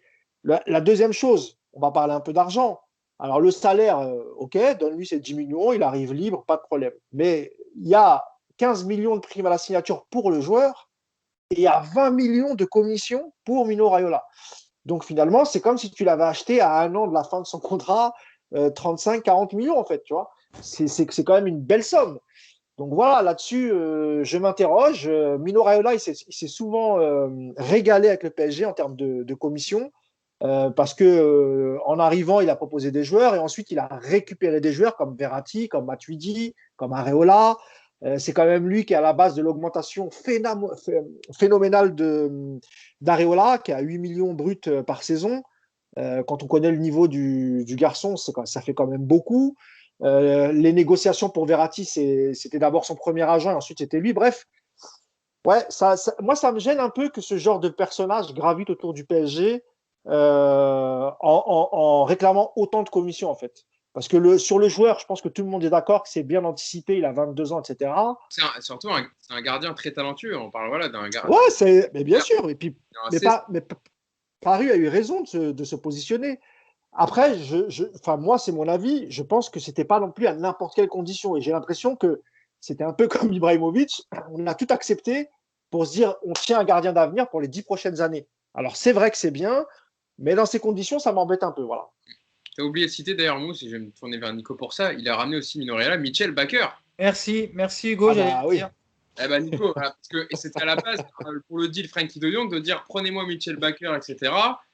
Et vous aurez peut-être du Frankie de Jong plus facilement. Enfin voilà, on pourra peut-être plus vite se mettre d'accord si vous. C'était le contraire, je crois. C'était prenez Frankie de Jong et vous aurez peut-être Baker derrière. Ah, te trompe. J'ai loupé un truc alors. Non mais Nico sur le profil de Donnarumma, qui est un gardien qui a seulement 22 ans, mais qui est titulaire avec l'Italie, titulaire avec l'AC Milan. Est un gardien d'avenir, mais c'est ça ce que disait Mousse. Quel message envoyé à Keylor Navas, qui a prolongé de 2 ans son contrat, je le rappelle, il n'y a pas si longtemps. Comment tu fais? Est-ce qu'il y a une vraie concurrence avec 2 gardiens numéro 1? Surtout que tu as Sergio Rico encore, que tu as acheté 6 millions l'été dernier, qui est encore sous contrat jusqu'en 2024. Et on parle aussi tu as des autres retours de prêt à gérer, comme Areola de Fulham, de Garrison Innocent à Caen et Marcin Bulka qui était à Châteauroux. Donc ça va te faire. Et t'as le jeune Fanchi qui a signé pro aussi, un autre gardien. Hein.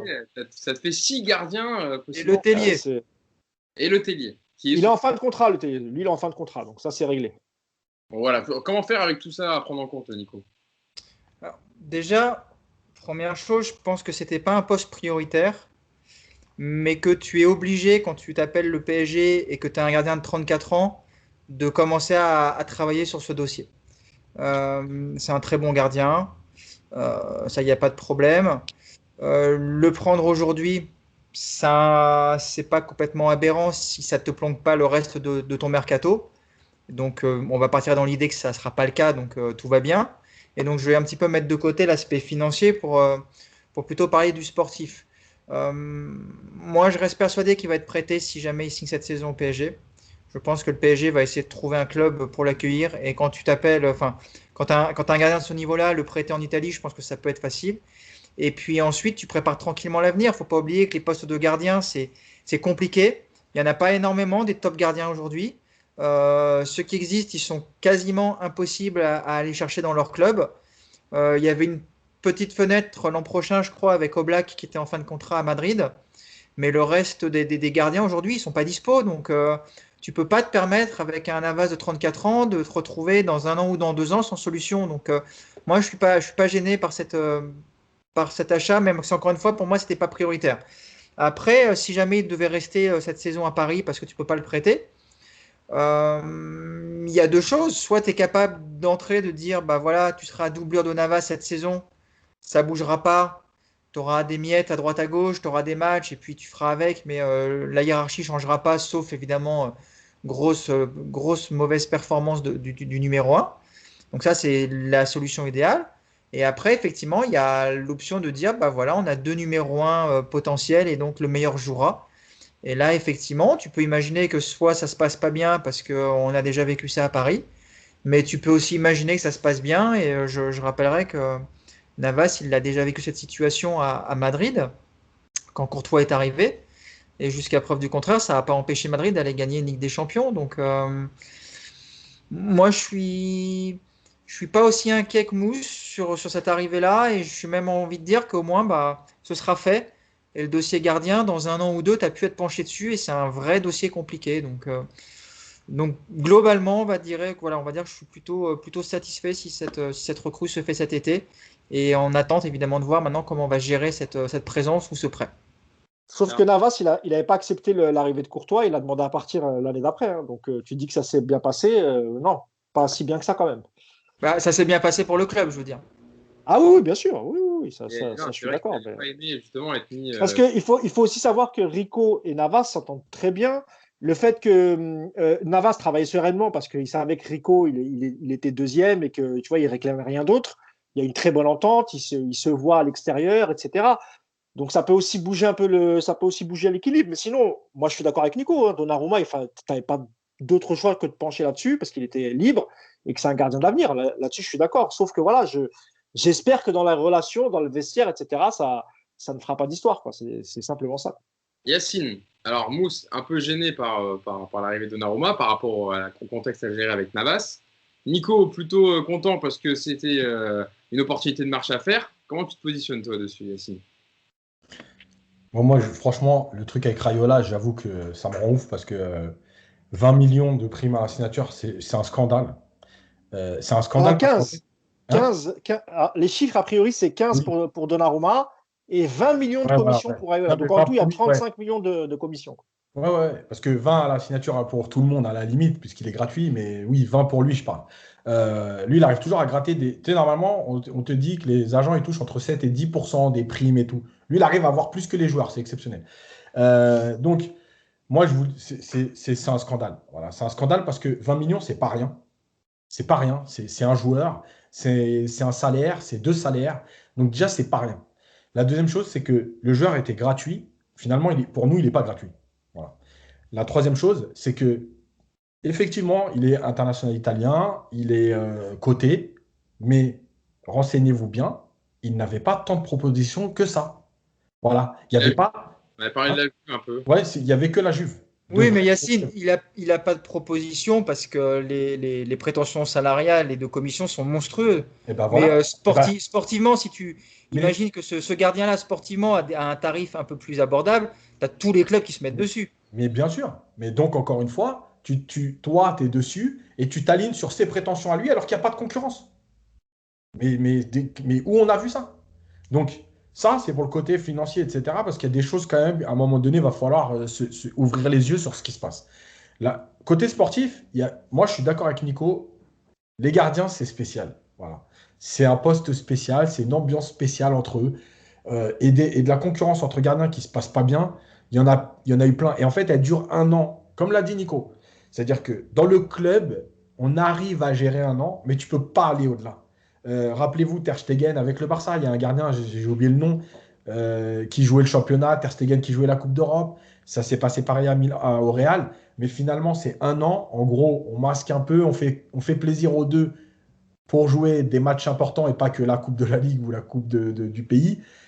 Mais ça ne peut pas durer longtemps.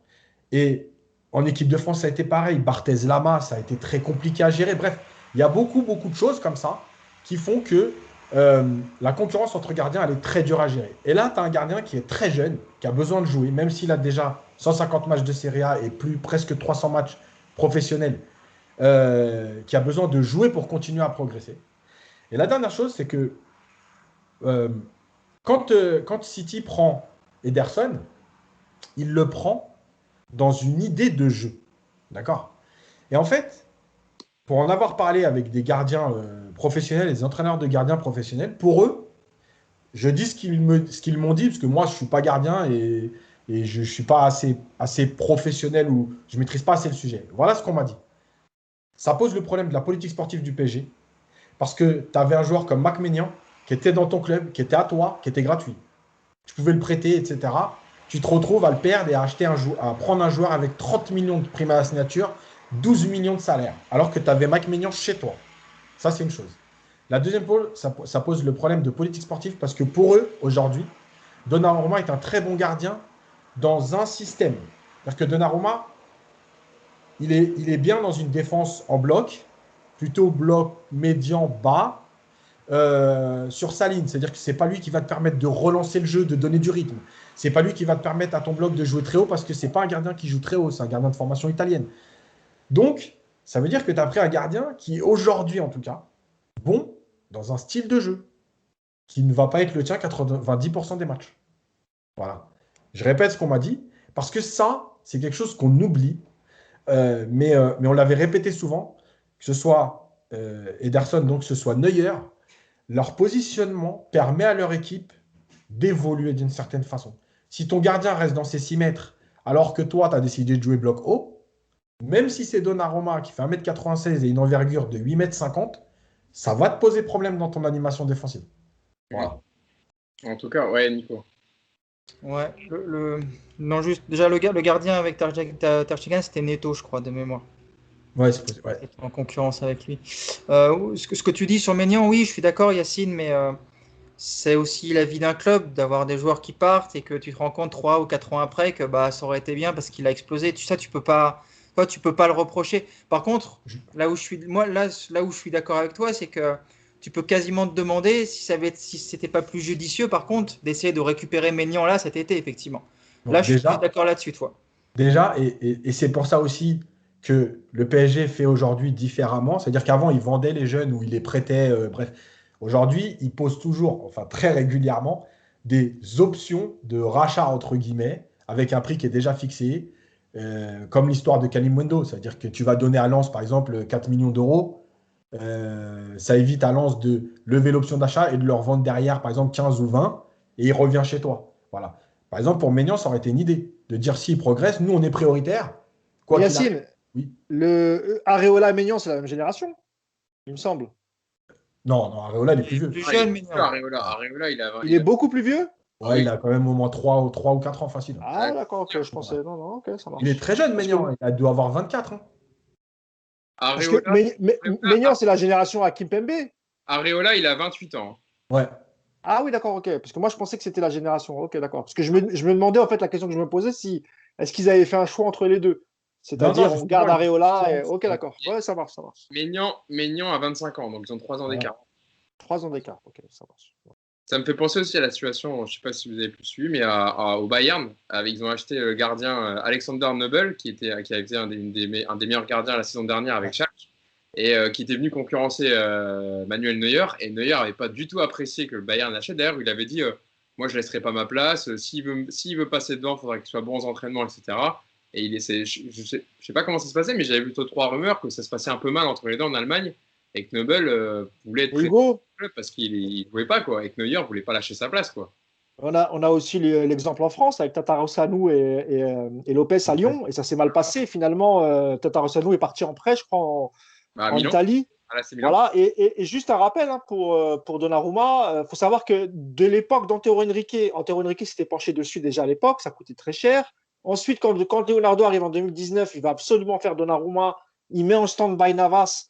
Il voit que ça coûte, parce qu'il a encore 2 ans de contrat, donc du coup, c'est beaucoup trop cher. Il valide la piste de Navas. Et pour finir, Donnarumma avait déjà eu des problèmes avec le Milan AC quand il s'agissait de signer son premier contrat. Il avait fait des demandes folles et puis finalement, Mino avait menacé de partir du Milan. Finalement, il avait accepté de signer son contrat pour un jeune gardien avec un gros salaire. Et puis là, le Milan AC a dit stop, quoi. C'est Maldini qui a dit non, on arrête là. On lui a proposé 8 millions, c'est déjà énorme. Ils ont dit stop. Et pourtant, voilà, c'est un gamin du cru, etc. Milan étant en Ligue des Champions, il aurait pu continuer avec son club de cœur à 2-3 millions près. Et ben, il a pris le risque quand même de se retrouver soit en concurrence dans un autre club ou soit peut-être un club de moins bonne envergure. Donc voilà, c'est pas la première fois que ça se passe avec Donnarumma de toute façon. Et puis quand tu as Mino Raiola comme agent, en général, ça se passe toujours comme ça de toute façon. C'est ce que j'allais dire plutôt. Ah oui. Dès que tu as Raiola dans ton entourage, il y a toujours des trucs bizarres qui se passent.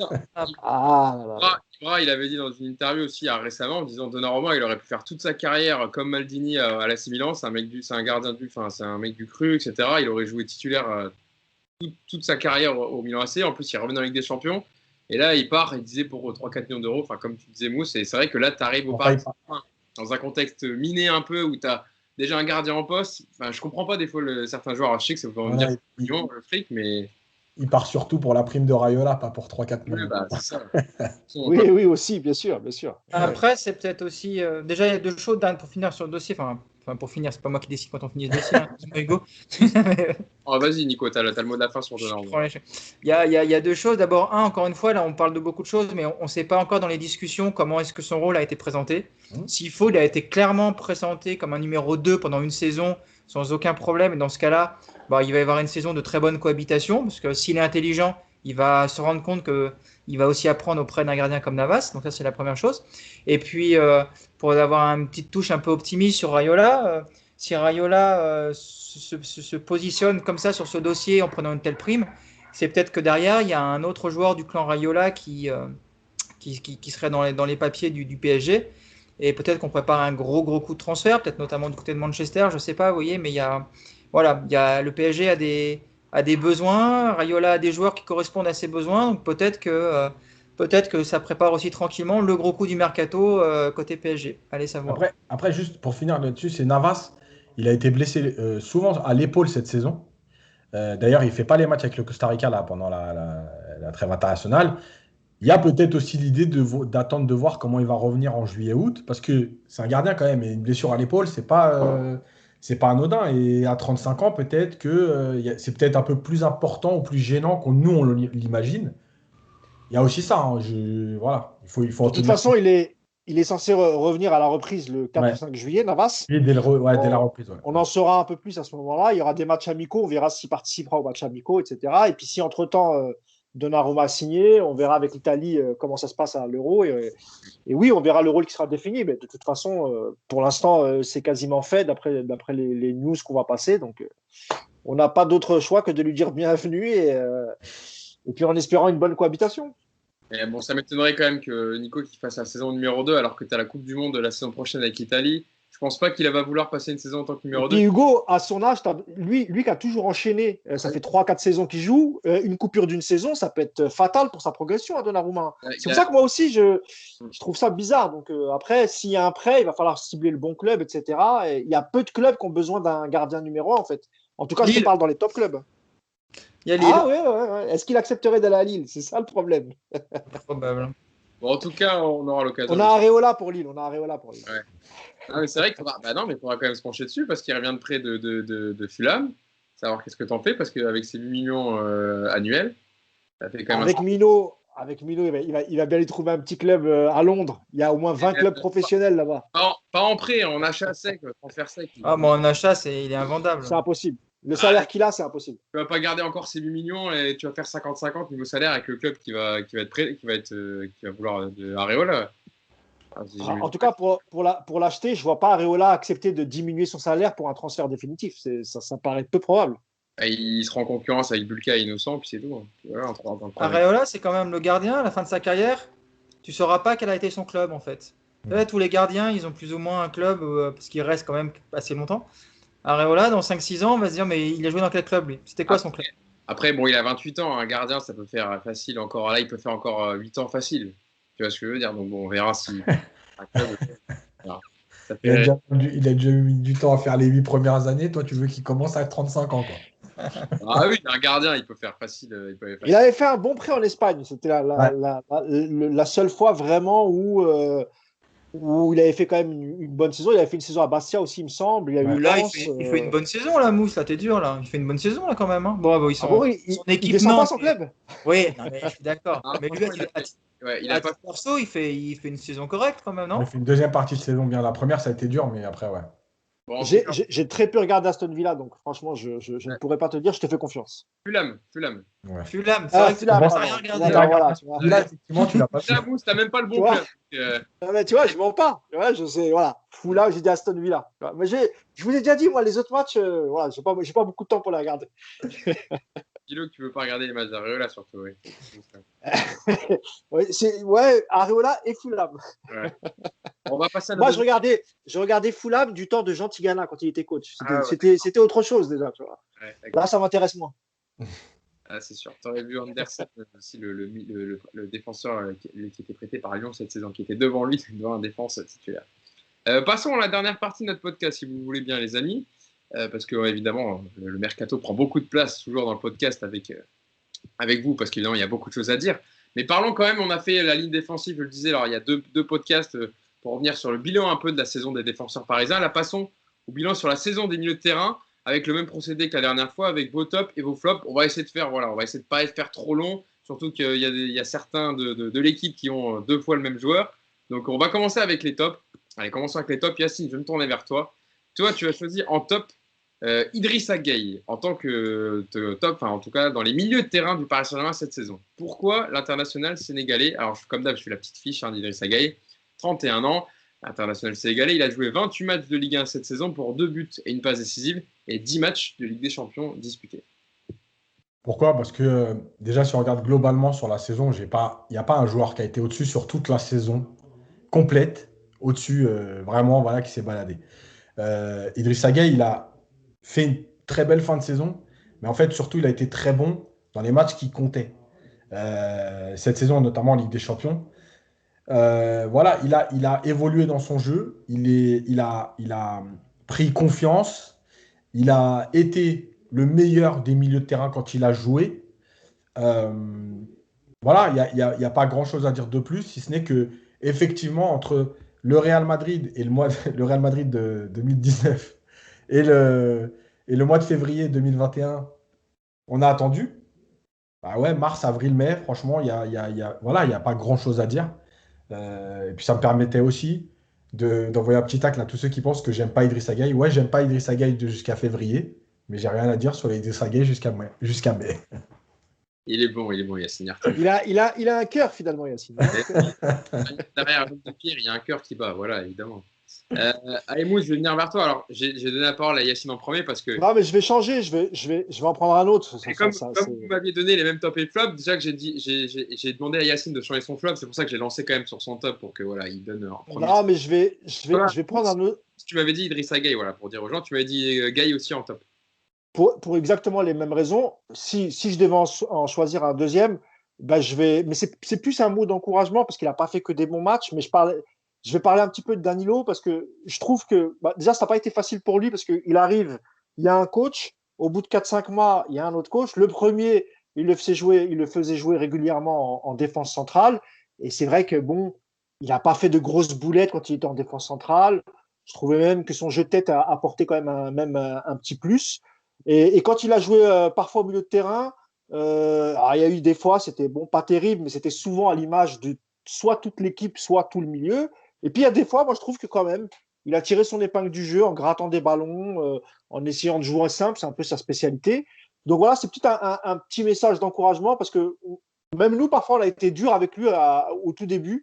Et puis je trouve qu'au fur et à mesure des matchs, voilà, bon an, mal an, il a quand même réussi à tirer son épingle du jeu. Je ne sais même pas si on le retrouvera d'ailleurs la saison prochaine parce qu'il est potentiellement dans la liste des départs, notamment s'il y a un deuxième milieu qui arrive, parce que je pense que Paris va essayer de faire au moins 2 milieux et peut-être essayer d'en vendre 2 autres. Et il peut faire partir de la liste des transférables, tout comme Herrera, tout comme Paredes. Je pense que Gueye, il a gagné sa place. Je pense que le profil qu'il a, Gueye, Pochettino, je pense qu'il s'opposera à un départ parce qu'il sait que voilà, malgré tout, c'est quand même un joueur qui est très généreux et qui n'hésite pas à faire les efforts.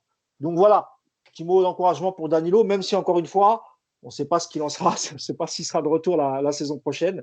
Mais comme tout le reste, ça n'a pas été terrible. Et si je peux enchaîner sur le flop direct, tu me dis, non, il y a encore Nico. Il y a encore Nico, c'est vrai. Excuse-moi. Hein. Vas-y, Nico.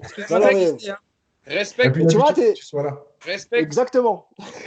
En plus, j'aime bien les petits mots d'encouragement de Mousse parce qu'en gros, quand tu entends parler de Danilo, faut le trouver l'encouragement là-dedans. Hein.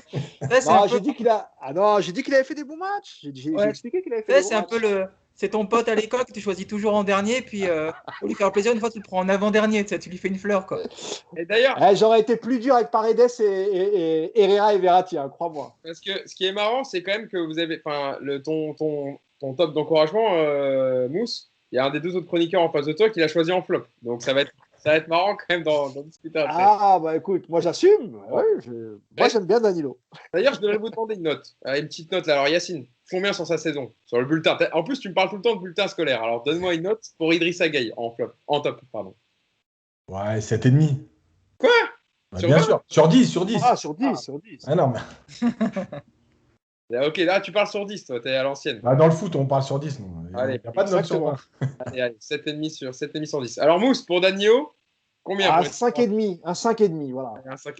Un petit peu au-dessus de la moyenne, quoi. Ouais, 5,5. Bon, Nico, toi, tu as choisi le milieu de terrain argentin, Leandro Paredes, en tant que top. Alors, je redonne sa petite fiche. Alors, ouais, j'ai fait ça. Je vais expliquer pourquoi. Je redonne la petite fiche et puis je lance dessus. 26 ans, 21 matchs de Ligue 1 disputés cette saison pour 1 but et 2 passes décisives. 8 matchs de Ligue des Champions pour 1 passe décisive. Vas-y, Nico, c'est à toi. Alors déjà, je le choisis parce que je voulais pas être comme les 2 autres zigotos qui ont choisi direct Gueye tout de suite, la facilité. J'ai essayé quand même d'aller un petit peu dans l'originalité pour pas répéter toujours les mêmes choses. Et après, alors Paredes pour 2 choses. Déjà, parce que c'est sa première saison où il s'impose à peu près dans le milieu parisien. Il n'avait jamais joué autant, donc j'y vois de la progression. Et puis je trouve que Paredes, dans les gros matchs, il t'apporte toujours ce petit côté du joueur argentin à qui tu as envie de mettre une claque, mais qui est tellement précieux. Et puis moi, je l'aime bien. Voilà. Je trouve que c'est un joueur, voilà, je trouve qu'il dégage quelque chose. Alors, je ne suis pas complètement aveugle et je sais reconnaître qu'il lui manque plein de choses.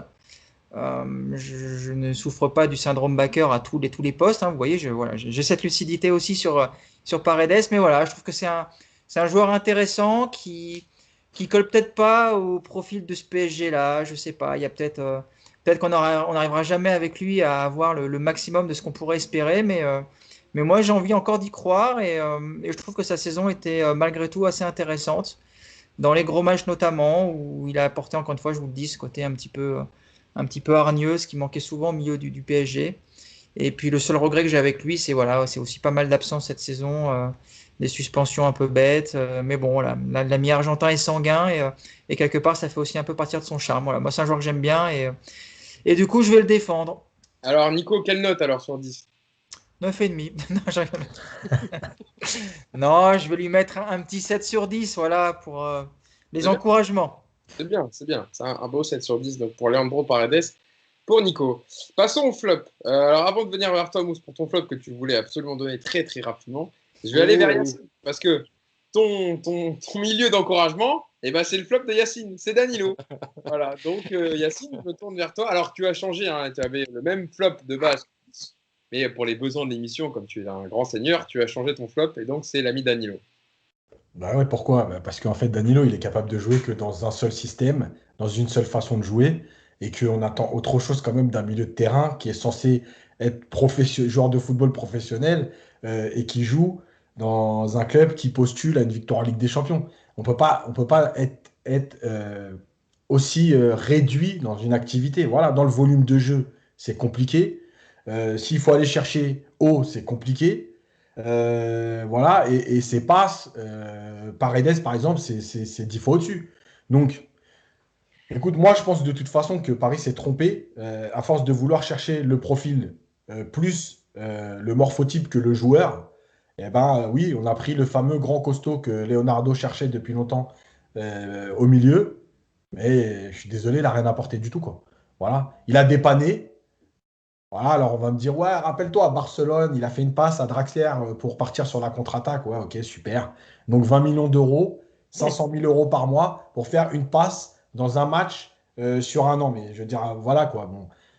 Mais, Et- comment, et- et- quel escroc, Yacine. Mais comment tu peux réduire Danilo à ça? T'es vraiment un escroc, Yacine. mais- attends, mais non, mais soyons sérieux. Mais Ah, moi, je suis obligé de défendre Danilo. Moi, par exemple, dans l'image de Danilo, c'est quand même quand il rentre contre le Bayern sur la blessure où il rentre au bout de. Il remplace Marquinhos qui est blessé et il dépanne bien en défense centrale parce que c'est Eh pas oui. possible de rentrer dans eh un ouais. match. Bon, alors oui, c'est sûr, c'est un match comme ça, oui, c'est sûr. Alors, non, mais le problème, c'est que c'est un milieu de terrain, d'accord? Que tous ici, et moi dedans, vous avez défoncé Tourelle parce qu'il mettait en défense centrale et tu vas me parler de son match référence en défense centrale. Et je suis à deux doigts de Non, couper. mais Je suis à Yacine, deux doigts d'éteindre. Non, mais Yacine, juste un c'est un truc. scandale. Là, tu l'as dit en préambule. Tu sais très bien qu'il a jamais joué véritablement ni à son poste, Non, mais, ni dans le schéma dans lequel il jouait à Porto. Et c'est aussi pour mais- ça que je te dis que malgré tout ça, moi, je trouve que ce soit en défense centrale et même parfois au milieu, lorsqu'il était à son poste, bah, je trouve qu'il a dépanné. Maintenant, évidemment, c'est pas non, mais- le donc, meilleur 6 du monde, etc. Termine. termine 30 secondes. C'est un flop. C'est pas lui le flop en fait. Le flop, c'est globalement, ça veut dire qu'on s'est trompé sur le profil, on s'est trompé sur le joueur. Il n'est pas adapté au jeu du PSG. En tout cas, au jeu du PSG aujourd'hui. Hein. Si demain tu joues avec deux lignes de 4 beaucoup, ou en 4-3-3 mais à 20 mètres de ton but, peut-être qu'année prochaine ce sera mon top. En tout cas, aujourd'hui, voilà, c'est mon flop. Même s'il y avait un autre flop, que je laisse Faut à pas mon oublier, Yacine, faut pas cadeau. oublier dans quelles conditions il arrive. Hein. Il arrive en fin de mercato, dans l'année difficile économique, après une coupure du Covid, Ouais, pas de attends, public, pas de attends. billetterie, Il a le droit à etc. ça? C'est non, non, je Il a parle le pas droit de, de faire non, ça? moi je te parle des conditions dans lesquelles il arrive. C'est pas de sa faute. Moi, je pense que c'est plus un panic buy de la part de Leonardo qu'il fallait Voilà. absolument qu'il fasse, parce que faut être clair, Tuchel il voulait un défenseur central. Lui, il voulait ramener un milieu. Et du coup, Ouais, en bien sûr. panique, il a pris un gars qui pouvait faire les deux plus ou moins. Voilà, c'est pour ça que je dis ça. Parce que à 16h30, Yacine a des obligations familiales, donc il faut qu'on termine quand même assez rapidement. Les flops. Allez, Mousse, je me tourne vers toi. Tu voulais te donner tout à l'heure. C'est Marco Verratti, ton flop, toi, pour cette saison. Marco Verratti, 28 ans, 21 matchs de Ligue 1 pour 2 passes décisives, 7 matchs de Ligue des Champions pour 2 passes décisives. Quand tu regardes, c'était marrant parce que, alors j'ai oublié de donner la fiche de Danilo Yacine, mais 23 matchs de Ligue 1, 12 de Ligue des Champions. C'est que Danilo, il a plus joué que Verratti, en fait, cette saison. Comme quoi. Voilà. Et bah, Après, il y a des bouts de match. Hein. Évidemment, je donne des matchs, mais c'est que même s'il rentre 5 minutes ou 90 minutes sur Transfermarkt, il me donne le match. Donc voilà, Verratti a sûrement joué plus quand il a joué, mais voilà. C'est dire aussi la participation de Danilo peut-être supérieure dans le 10 minutes de jeu. Vas-y. C'est évidemment la raison pour laquelle je l'ai mis dans les flops. C'est pas du tout lié à la qualité du joueur, évidemment, puisque lorsqu'il est là, en règle générale, il donne plutôt satisfaction. Quoique lui aussi, il est capable de faire des mauvais matchs. Mais voilà, moi, c'est le côté pas fiable, comme le disait notre cher Thomas Tuchel. C'est ça le problème de Verratti, c'est que quand il est là, il est en forme, bah, il nous éclate. Et évidemment qu'au milieu, c'est un bonheur de le voir jouer. Mais là, ça fait plusieurs saisons qu'il rate des rendez-vous importants. C'est pas la seule saison où ça arrive. Et ça commence à devenir un peu embêtant. Le garçon, il a quoi, 29 ans aujourd'hui Tu m'écoutes encore pas. Hein. Je t'ai dit il y a 2 secondes qu'il avait 28 ans. Non, mais c'est incroyable, frère. Bah quoi, alors 28 ans, 29 ans, c'est pareil, c'est que je t'écoute, non? Je t'ai dit il y a 2 choses. secondes qu'il avait 28. Oui, mais parce que mais tu connais, nous, on exagère toujours un peu, on rajoute des mois, des années. Côté marocain, ça, allez, je t'en donne. Voilà. Non, mais ce que je veux dire par là, c'est que voilà, sa carrière, elle est même temps. Je dis pas qu'elle est derrière lui, mais bon, 28 ans, voilà, il arrive au PSG à 19 ans. Tu vois? Et sur toutes ces années, le nombre de matchs importants qu'il a ratés à cause des blessures, c'est souvent musculaire en plus, donc c'est compliqué. Il y a un tas de choses qui a été évoquées pour expliquer ça, son hygiène de vie, etc. Machin. Très bien. Là, tous les bars étaient fermés, toutes les boîtes étaient fermées. Je ne crois pas que ce soit dû à ça, tu vois. Moi, je pense qu'il y a aussi autre chose. Mais voilà, nous, Marco, on l'aime, on le vénère tellement, il nous a procuré du plaisir. Mais là, ces 2-3 dernières saisons, honnêtement, le fait qu'on ne puisse plus compter sur lui lorsque tu arrives dans les matchs charnières et dans les périodes de la saison qui sont très importantes, ça commence. Nous, on l'a beaucoup, beaucoup défendu, Yacine et moi surtout, même Nico, hein, d'ailleurs, qui est comme nous, qui adore le joueur. Mais il assume plus, Nico, ça y est. Il t'a laissé dire, débrouille-toi, reste dans la merde tout seul. Tu sais, je voulais l'emmener avec nous, il a dit non. Vous, c'était en train de tirer la jambe de Nico et il s'est barré. Sinon, comme il m'entraîne dans son trou, là, reste tranquille. Donc voilà, c'est surtout de la déception et vraiment, j'espère que ça va aller mieux la saison prochaine, qu'il sera beaucoup moins blessé, qu'il sera un peu plus sérieux peut-être dans son hygiène, dans sa récupération, etc. Parce que voilà, le milieu du PSG sans Verratti, c'est plus un milieu. Et il nous a beaucoup manqué, que ce soit cette saison, la saison d'avant, encore la saison d'avant. Donc voilà, c'est plus de la déception, mais sinon, évidemment, pour moi, c'est le meilleur milieu du PSG, il y a pas photo. Mais voilà, il lui manque un peu de fiabilité au garçon. J'adore parce que ce qu'on dit sur Verratti, j'ai l'impression qu'on l'entend tous les ans. Quoi. Tous les ans, c'est le même truc, etc. Alors, on espère que la saison prochaine, en fait, la saison prochaine, il y a encore pas un match de Ligue 1 dans la saison. La vérité, aujourd'hui. On sur la liste des transferts. Ouais, non, mais aujourd'hui, Verratti, tu prends n'importe quel club européen, tu lui donnes un budget illimité, tu lui dis de prendre les 2 ou 3 milieux qu'il préfère pour monter son équipe. Personne ne va prendre Verratti aujourd'hui. Elle est là aussi la vérité, tu vois. Verratti, aujourd'hui, à son poste, il y a meilleur, il y a plus fiable. Et toi, même, je me demande même si cette année, il n'est pas en danger si tu fais venir encore 1 ou 2 très bons milieux au PSG. Je me demande même s'il n'est pas en danger sur le 11 titulaire parce qu'il y a un moment, ces absences répétées, c'est problématique. Et puis je trouve aussi que même dans son jeu, c'est un mec qui n'a pas trop évolué dans son jeu. Alors ouais, il nous a donné du plaisir, je suis d'accord avec toi. Mais il a un jeu aujourd'hui qui est quand même assez restreint, quoi. C'est multiplication des touches de balle. Est-ce qu'aujourd'hui, ça va être un jeu compatible avec ce que tu as forcément besoin?